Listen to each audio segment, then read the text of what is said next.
Example से धीरे धीरे जो है पढ़ते हुए और अपन अप्रोच करेंगे किसको कि अच्छा एरिया भी, ताकि बुद्धि को समझ में आए कि एरिया भी वेक्टर हो सकता है। पढ़ते हैं सब। जब आप इस वाटर फ्लो के नॉर्मली इसको होल्ड करोगे तब इसमें से मैक्सिमम वाटर गुजरेगा। इसके अलावा चाहे आप किसी भी दूसरी ओरिएंटेशन पे इसको होल्ड कर लो, चाहे किसी एंगल पे होल्ड कर लो, ऐसे कर लो, ऐसे कर लो, या इस तरफ कर लो, इस नॉर्मल के अलावा आप इस नॉर्मल के अलावा किसी भी एंगल पर इसको होल्ड कर लो, इसमें से मैक्सिमम वाटर नहीं गुजर पाएगा। इसमें से सर अलमीरा में से आप क्या लाने गए हो हमारे लिए?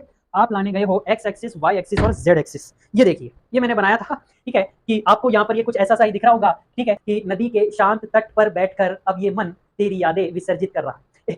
सुना था कभी, तो मेरे को अचानक से याद आ गया। खैर अब आते हैं इस पर कि आप बैठे हो किनारे पर और आपने क्या करा, अपनी रिंग फिंगर से रिंग निकाल करके और उसमें डिप करी, छोड़ी नहीं है, डिप करी बस ऐसे। तो अब आप मुझे बताओ कि उस रिंग का क्या ओरिएंटेशन हो कि हेलो माय डियर फ्रेंड्स, तो कैसे हैं आप लोग? उम्मीद करता हूँ बहुत ही स्वस्थ होंगे, मस्त होंगे, अपनी लाइफ में जबरदस्त होंगे। तो चलिए शुरू करते हैं आज का टॉपिक। लेक्चर नंबर है 31 और हम आज पढ़ने वाले हैं इलेक्ट्रिक फ्लक्स के बारे में। क्या जानेंगे आज हम कि सर इलेक्ट्रिक फ्लक्स क्या होता है आज। तो इलेक्ट्रिक फ्लक्स पे डायरेक्ट जंप करने से पहले, डायरेक्ट ही वो पता करने से पहले हम एक छोटी सी चीज और समझते हैं जिसका नाम है एरिया वेक्टर। कि आखिर एरिया वेक्टर क्या होता है? कि सर हमने अभी तक तो यही सुना था कि सर एरिया अपन हम लिखते थे 9 सेंटीमीटर स्क्वायर, 11 जो है मीटर स्क्वायर, यानी कि बेसिकली एक मैग्नीट्यूड में लिखते थे अपन। हम अभी तक जो भी एरिया निकालते हुए, जैसे कि आप एक स्क्वायर का एरिया निकालते थे जिसकी साइड 9 है, एक स्क्वायर है अगर, तो उसका एरिया क्या आ जाता था कि सर मैग्नीट्यूड में कुछ इतना आ जाता कि सर मैग्नीट्यूड 9 हो गया और अपने पास यूनिट सेंटीमीटर स्क्वायर। सर ये पहली बार सुन रही कि आखिर एरिया भी एक वेक्टर होता है। एरिया के आगे वेक्टर लगा रखा है, यानी कि एरिया भी एक कैसी क्वांटिटी है? वेक्टर क्वांटिटी भी हो सकती है क्या? कि इसका ये जो अपन एरिया निकालते हैं, एरिया इक्वल्स टू 9 इंटू 9 करके, क्या इसकी भी कुछ डायरेक्शन हो सकती है क्या? क्योंकि मैग्नीट्यूड तो आपको दिख रहा है। अरे भाई वेक्टर क्वांटिटी क्या होती है? Which has magnitude and direction. तो सर मैग्नीट्यूड तो चलो दिख रहा है और हम निकाल भी पा रहे हैं 9 क्रॉस 9 करके, जो कि हमारे पास क्या आ जाता था 81 सेंटीमीटर स्क्वायर आ जाता था। लेकिन सर इसकी दिशा भी हो सकती है क्या कुछ? ये मेरे को अभी तक नहीं पता था। तो आइए जम करते हैं क्या, समझते हैं कि आखिर इसकी क्या कुछ दिशा भी हो सकती है। आइए इसको एक एग्जाम्पल से धीरे धीरे टॉपिक जो है पढ़ते हुए और अपन अप्रोच करेंगे किसको कि अच्छा एरिया भी, ताकि बुद्धि को समझ में आए कि एरिया भी वेक्टर हो सकता है। खैर पढ़ते हैं। सपोज, देखिए सपोज करना पड़ेगा आपको। ऐसा महसूस करिए, ऐसा फील करिए, फिजिक्स की भाषा में क्या कहता है कि फील करिए कि इन अ स्ट्रीम, एक स्ट्रीम है, स्ट्रीम मतलब सर झरना है या तालाब कह लो, नदी कह लो, ठीक है। गंगा के किनारे आप गए होंगे अधिकतर जने, तो उसमें क्या है, नदी बहती रहती है और क्या होता है। तो ऐसे सपोज करो कि एक नदी बह रही है, ठीक है। The amount of water flowing through a ring, और आपने क्या करा, गंगा के किनारे बैठकर, इस पर एक शेर याद आ गया कि नदी के शांत तट पर बैठकर अब ये मन तेरी यादें विसर्जित कर रहा है। एक सुना था कभी, तो मेरे को अचानक से याद आ गया। खैर अपन आते हैं इस पर कि आप बैठे हो किनारे पर और आपने क्या करा, अपनी रिंग फिंगर से रिंग निकाल करके और उसमें डिप करी, छोड़ी नहीं है, डिप करी बस ऐसे। तो अब आप मुझे बताओ कि उस रिंग का क्या ओरिएंटेशन हो कि water flowing through a ring will naturally depend on how you hold the ring. उस रिंग के अंदर से वाटर निकल रहा होगा। अरे ऐसा थोड़ा ना है कि रिंग की वजह से, अरे रिंग में तो अंदर तो हॉलो स्पेस होता है कि सर उसमें से वाटर इजीली फ्लो कर सकते। तो अब उसमें से जो वाटर फ्लो करेगा उसके अंदर से थ्रू अ रिंग, उसके अंदर से वो किस चीज पे डिपेंड करेगा कि how you hold the ring, कि आपने रिंग आखिर कैसे पकड़ रखी है। पानी, ये पानी जैसे सपोज करो पानी वहां से इस तरफ बह रहा है, क्या आपने ये जो रिंग है, रिंग मेरे पास नहीं आ रही, मेरे पास लेकिन टेप का गट्टा है, तो अपन टेप का इस्तेमाल कर सकते हैं। ये बड़ी रिंग है, ये रिंग फिंगर की नहीं है, ये हाथ की रिंग है, ऐसा महसूस। तो आप इस रिंग को, ठीक है, रिंग तो दिख रही होगी आई होप, ठीक है। तो ये जो रिंग है आप इसको ऐसे पकड़ोगे तो वाटर इजीली फ्लो करेगा, लेकिन अगर आप इसको ऐसे पकड़ोगे तो नहीं कर पाएगा ना। तो बस यही कहना चाह रहा है कि how you hold the ring, कि किस प्रकार आप रिंग को पकड़ के रखें। If you hold it normal to the flow, normal का मतलब है कि सर अगर फ्लो इस तरफ है, ये फ्लो है वाटर का, तो इसके नॉर्मल, नॉर्मल मतलब परपेंडिकुलर, तो इसके परपेंडिकुलर अगर आप होल्ड इसको फ्लो करोगे then maximum water will flow. Obvious ही बात है, इसमें से मैक्सिमम वाटर इसके अंदर से गुजर पाएगा रादर देन इसको अगर ऐसे पकड़ेंगे through it. Then if you hold it with some other orientation, यानी कि जब आप इस वाटर फ्लो के नॉर्मली इसको होल्ड करोगे तब इसमें से मैक्सिमम वाटर गुजरेगा। इसके अलावा चाहे आप किसी भी दूसरी ओरिएंटेशन पे इसको होल्ड कर लो, चाहे किसी एंगल पे होल्ड कर लो, ऐसे कर लो, ऐसे कर लो, या इस तरफ कर लो, इस नॉर्मल के अलावा आप इस नॉर्मल के अलावा आप किसी भी एंगल पर इसको होल्ड कर लो, इसमें से मैक्सिमम वाटर नहीं गुजर पाएगा। मैक्सिमम सिर्फ कब गुजरेगा, जब आप इसके वाटर फ्लो के नॉर्मल करते हो। अदर देन इसके अलावा किसी भी एंगल पर इससे मैक्सिमम नहीं गुजर सकता। इसी एंगल पर मैक्सिमम गुजरेगा जब आप इसको नॉर्मली होल्ड करोगे, परपेंडिकुलरली होल्ड करोगे। आगे बढ़ते हैं। So we can say that, इसका मतलब क्या हुआ कि orientation of area element and not merely its magnitude is important in many context। इसका मतलब क्या हुआ कि सपोज करो कोई बच्चा उठ करके बोलता है कि सर मैं तो इसको नॉर्मली भी नहीं पकड़ूंगा, मैं इसको वाटर के नॉर्मली नहीं पकड़ूंगा, इसकी बजाय मैं क्या करूंगा, एक बड़ा सारी रिंग लाऊंगा और उस बड़ी सारी रिंग को मैं यूं टेढ़ी करके रखूंगा इस वाटर फ्लो के। वाटर फ्लो किस तरफ था हमारा, इस तरफ था, तो इस वाटर फ्लो के टेढ़ी करके रखूंगा यूं, इसको यूं परपेंडिकुलर रखने की बजाय मैं इसको कैसी करके रखूंगा सर, टेढ़ी करके रखूंगा। तब तो उस केस में क्या होगा सर, आपकी इस रिंग में से जितना पानी गुजर रहा है ना उससे ज्यादा ही गुजर जाएगा मेरी इस बड़ी रिंग में से, भले ही मैंने इसको नॉर्मली जो है नहीं रखा, टेढ़ी रखा है। तो ऑब्वियस ही बात है गुजरेगा ही भाई, इस रिंग का एरिया ज्यादा है और इस रिंग का जो ये छोटी सी रिंग है इसका कम है। अरे एरिया जो है A1 जो एरिया है वो ज्यादा है, बल्कि बहुत ज्यादा है A2 से। तो ऑब्वियस ही बात है चाहे आप इसको नॉर्मली होल्ड नहीं भी करोगे बड़ी रिंग को तो भी इसमें से ज्यादा गुजरेगा। लेकिन कहने का मकसद क्या है कि अगर एरिया दो रिंग का सेम हो तो उस रिंग का, जैसे कि मान लो कोई दूसरी रिंग है हमारे पास A3 A4, तो इन कोई दो रिंग्स अलग है जिनका एरिया कुछ अलग है, उन दोनों का एरिया अगर सेम है तो दोनों में से उस ही रिंग में से मैक्सिमम वाटर फ्लो करेगा, जो वाटर फ्लो के कैसी होगी, परपेंडिकुलरली होगी। जैसे मान लो ये A3 है, ये A4 है, दोनों का एरिया कैसा है, सेम है, तो इसमें से कम गुजरेगा और इसमें से मैक्सिमम गुजरेगा। क्यों? क्योंकि ये थोड़ी सी टिल्टेड है, एंगल पर है, और ये इसके कैसी है, परपेंडिकुलर है, ये इसके कैसी है, परपेंडिकुलर। तो एरिया अगर सेम कर दी जाए, यानी कि मैग्नीट्यूड भी अगर सेम कर दी जाए, तो उस ही रिंग में से गुजरेगा जो जिसका ओरिएंटेशन कैसा हो, नॉर्मल। इसलिए हम कह सकते हैं कि ओरिएंटेशन, किसी एरिया एलिमेंट का ओरिएंटेशन भी मायने रखता है, सिर्फ उसका मैग्नीट्यूड ही नहीं, उसका ओरिएंटेशन मतलब उसका कि वो किस दिशा में स्थित है, ये चीज भी इंपॉर्टेंट होती है बहुत सारे कॉन्टेक्स्ट में, बहुत सारी चीजों के संदर्भ। आगे यही जो एक्सपेरिमेंट हमने किया वाटर फ्लो और रिंग के साथ, ये जो एक्सपेरिमेंट किया, ये एक्सपेरिमेंट हमें ये बताता है कि एरिया एलिमेंट जो है उसे ट्रीट किया जा सकता है एज अ वेक्टर के रूप में। जैसा कि मैंने आपको बताया कि अगर चलो ये तो एरिया बड़ा था इसलिए इसमें से ज्यादा गुजर गया, लेकिन अगर एरिया भी सेम हो तो फिर इस ओरिएंटेशन में, ये वाला जो ओरिएंटेशन है A4 वाला, इसमें से कम गुजरेगा, क्योंकि इसमें और इसका ओरिएंटेशन कैसा है, इस वाटर फ्लो के नॉर्मल नहीं है। तो इसका मतलब डायरेक्शन भी मैटर करता है किसी एरिया का, सिर्फ उसका मैग्नीट्यूड नहीं, उसका डायरेक्शन भी मैटर। अब देखो इसमें एरिया ज्यादा था इसलिए इसमें से ज्यादा आ गया, ठीक है, इसका मतलब अगर एरिया समान हो तो सेम गुजरना चाहिए, बट नो, एरिया समान हो तब भी जरूरी नहीं है कि दोनों में से same water amount of flow जो है गुजरे। अगर ओरिएंटेशन ठीक नहीं है, किस एंगल पे रखा है वो फिक्स नहीं है, वो परपेंडिकुलर नहीं है, तो हम नहीं कह सकते कि उसमें से जो है मैक्सिमम वाटर फ्लो।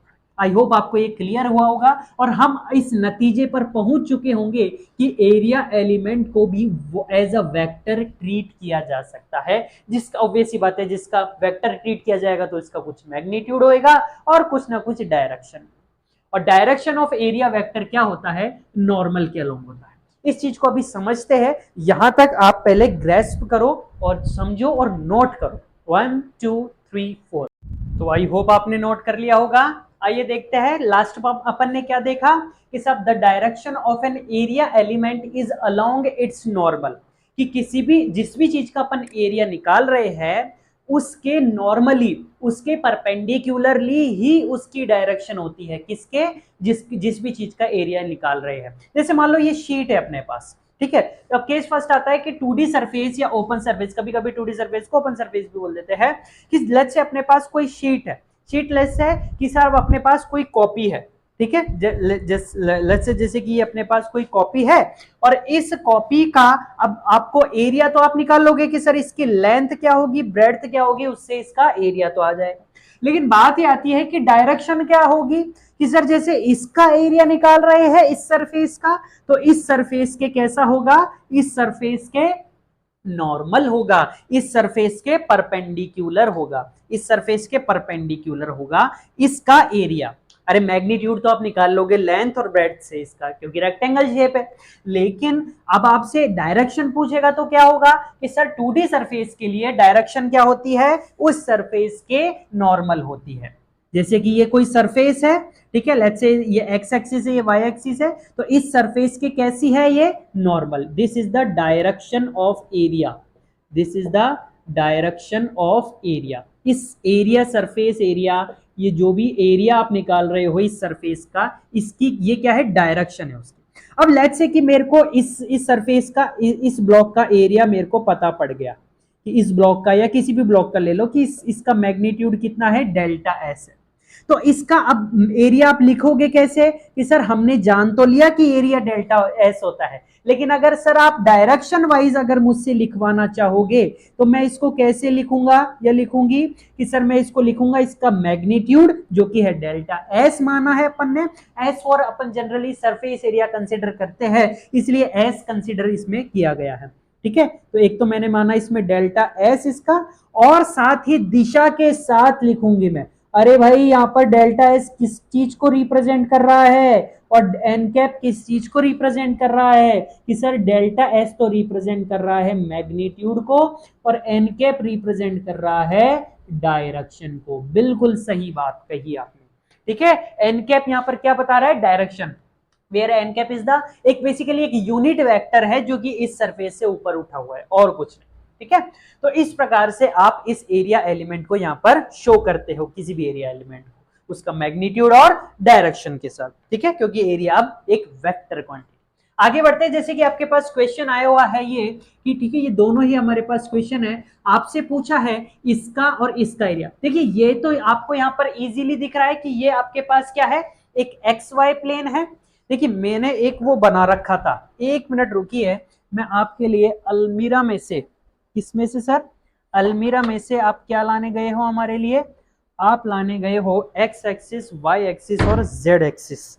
ये देखिए ये मैंने बनाया था, ठीक है, कि आपको यहाँ पर ये कुछ ऐसा सा ही दिख रहा होगा, ठीक है, कि ये आपके इस बोर्ड के, देखिए जेड एक्सिस जो है वो जनरली मतलब कोई सी भी एक एक्सिस जो है जो कि इस प्लेन ऑफ बोर्ड के परपेंडिकुलर होती है, वो अपन ऐसे बाहर तो दिखाई नहीं सकते। अरे भाई, अरे मार्कर जब बनाओगे तो क्या ऐसे ऊपर लाओगे, क्या ड्रॉ कहां पर करोगे, तो इसलिए जनरली ये चीजें तो आपको पता होगी कि अपन इस तरफ करें। तो मैंने इस प्रकार से ये बना रखी है कि आपकी ये जो जेड एक्सिस है, ये कौन सी एक्सिस है, जो एक्सिस बाहर निकल रही है ना, ये ब्लू वाला जो पेन जो है यहाँ पर क्या शो कर रहा है, आपकी जेड एक्सिस शो कर रहा है, ठीक है। ये वाई एक्सिस हो गई, एक्स एक्सिस। तो आपका ये जो प्लेन पड़ा हुआ है, ये जो शीट पड़ी हुई है, ये जो रेक्टेंगुलर शीट पड़ी हुई है जिसकी लेंथ एल है और ब्रेड्थ बी है, ये कौन से प्लेन में रखी हुई है सर, कि सर ये वाई और जेड प्लेन में रखी हुई है, यानी कि यहां पर रखी हुई है, यानी कि इसी ही किताब की जैसे रखी हुई है इस प्लेन में। तो अब इसका एरिया कैसे पता करोगे कि सर हमें पता है area of rectangle length into breadth होता है, तो आप इस एरिया का मैग्नीट्यूड तो निकाल लोगे कि L इंटू बी होता है। लेकिन बात आती है डायरेक्शन क्या लिखोगे, तो सर डायरेक्शन मैंने आपको बताई 2D सरफेस के लिए उस सरफेस के नॉर्मल होती है, तो इस शीट का नॉर्मल किस तरफ जा रहा होगा, एक्स एक्सिस की तरफ। अरे भैया अभी तो बताया मैंने ये शीट कहां पे पड़ी हुई है सर, वाई जेड प्लेन में पड़ी हुई है, तो इसका जो नॉर्मल कंपोनेंट होगा वो किसके अलोंग होगा, एक्स एक्सिस के अलोंग। और एक्स एक्सिस के अलोंग यूनिट वेक्टर क्या होता है, ये जो यूनिट वेक्टर होता है एक्स एक्सिस के अलोंग वो क्या लिखते हैं अपन, आई कैप लिखते हैं, बिल्कुल सही बात है। तो इसका एरिया वेक्टर क्या हो गया सर, इसका एरिया वेक्टर हो गया हमारे पास एल बी आई कैप, जहां पर एल बी तो क्या है, उस एरिया का मैग्नीट्यूड है, जो भी आपके पास शेप दे रखी हो उसका मैग्नीट्यूड है, और आई कैप उसकी दिशा है। सिमिलरली आपके पास अब की बार जेड एक्स प्लेन में एक सर्कल रखा हुआ है जिसकी रेडियस आर है, इसमें भी यही है कुछ, इसमें भी कुछ ऐसा ही है। अब की बार बस आपके पास ये एक्स और ये वाई है और बाहर निकलने वाली अब की बार जेड है, वही पहले के वाला सीन है। तो अब इस केस में मुझे बताओ इस सर्कल का एरिया क्या होगा, यानी कि आप ऐसा महसूस करो कि आपके ये जो कॉपी है ना, इस शीट पर आपका एक सर्कल बना हुआ है, ये पूरी रेक्टेंगुलर आपके पास सरफेस एरिया नहीं है, आपकी बार सिर्फ क्या है, आपके पास एक एक रिंग है, इसको आप समझ सकते हो, ये रिंग ली थी अपन ने, ये किस प्लेन में रखी हुई है, ये आपके पास एक्स जेड या जेड एक्स प्लेन में रखी है। तो इसका एरिया क्या बन जाएगा सर, कि सर इस रिंग का इस सर्कल का एरिया, और सर्कल का एरिया आपको पता ही है क्या होता है सर, पाई आर स्क्वायर होता है। और इसका मैग्नीट्यूड किस डायरेक्शन में होगा, कि सर हमें पता है 2D सरफेस के लिए मैग्नीट्यूड उसके नॉर्मल होता है, और नॉर्मल अब की बार कौन सा कंपोनेंट है, नॉर्मल अब की बार है y कंपोनेंट, और y कंपोनेंट के अलोंग आपके पास यूनिट वेक्टर क्या लिखते हैं, आपके पास यूनिट वेक्टर लिखते हैं जे कैप। आई होप आपको ये तो पता ही होगा, ठीक है। तो ये इसका एरिया वेक्टर हो गया, ये इसका एरिया, ओके यहां तक पिक्चर क्लियर है। अब 3D सरफेस की अगर बात करें केस सेकंड में, तो 3D सरफेस या क्लोज्ड सरफेस के लिए अपन क्या कह सकते हैं, ठीक है, क्लोज्ड भी होनी चाहिए वो, ठीक है, गॉस लॉ जब पढ़ेंगे तो 3D के साथ साथ क्लोज्ड भी होनी चाहिए। तो द एरिया वेक्टर, उसका जो एरिया वेक्टर होता है taken to be in the direction of the outward normal, देखिए क्लोज होगी उसी को तो बोल सकते हैं, किसी क्लोज्ड सरफेस को ही तो, किसी क्लोज्ड सरफेस का ही तो हम इनवर्ड और आउटवर्ड डिफाइन कर सकते हैं। कोई ऐसी 3D शेप है जो कि क्लोज्ड ही नहीं है तो उसका आउटवर्ड और इनवर्ड डिफाइन ही नहीं कर सकते। तो इसलिए taken to be in the direction of the outward normal, conventionally ऐसा मानते हुए आ रहे हैं कि अगर आपके पास कोई 3D सरफेस है, लेट्स से आपके पास कोई 3D सरफेस, यहां तक नोट कर लो 1 2 3 4, ठीक है, लेट्स से आपके पास कोई 3D सरफेस है, ठीक है, लेट्स से आपके पास ये कोई क्यूब है, कोई 3D सरफेस है, और इस क्यूब का आप इस वाली ऊपर वाली सरफेस का एरिया निकाल रहे हो।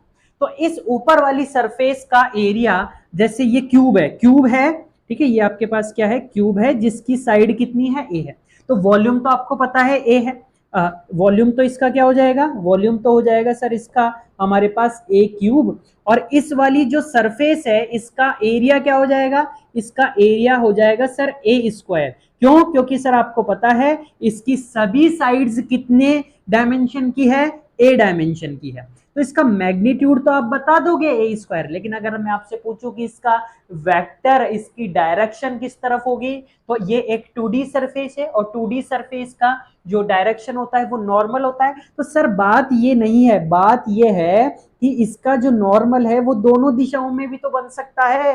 अरे यार नहीं आया, ऐसा महसूस करो ये जो प्लेन है ये इस तरफ है, ये वाला जो सरफेस एरिया आप निकाले हो ए स्क्वायर वो ये है, तो इसका नॉर्मल ये भी हो सकता है और ये भी तो हो सकता है।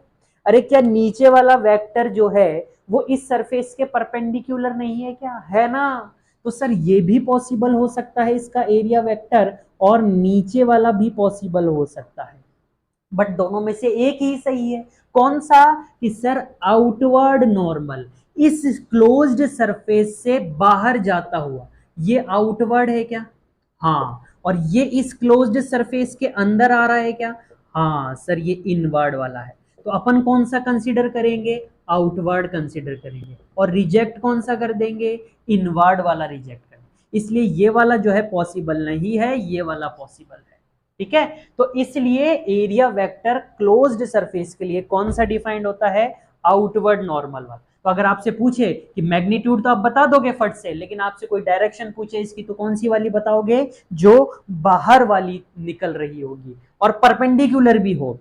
परपेंडिकुलर तो होनी चाहिए क्योंकि नॉर्मल है, तो नॉर्मल भी कौन सा होना चाहिए, आउटवर्ड वाला होना चाहिए। नॉर्मल तो दोनों है, ये भी नॉर्मल है ये भी नॉर्मल है, लेकिन आउटवर्ड वाला जो नॉर्मल है वो इसकी डायरेक्शन कंसीडर होगा। ठीक है, समझ रहे हो। तो इस प्रकार से अपन ये एरिया वेक्टर देखते हैं। ठीक है, कितने मिनट का हो गया सर वीडियो, 10 मिनट का हो गया। तो आज तो अपन एरिया वेक्टर ही समझ लेते हैं, नेक्स्ट लेक्चर में अपन इलेक्ट्रिक फ्लक्स पर भी जंप करेंगे। ठीक है, तो बस यही था आज का लेक्चर, मिलते हैं नेक्स्ट लेक्चर में। तब तक के लिए स्वस्थ रहिए, मस्त रहिए, पढ़ाई में व्यस्त रहिए। All the very best.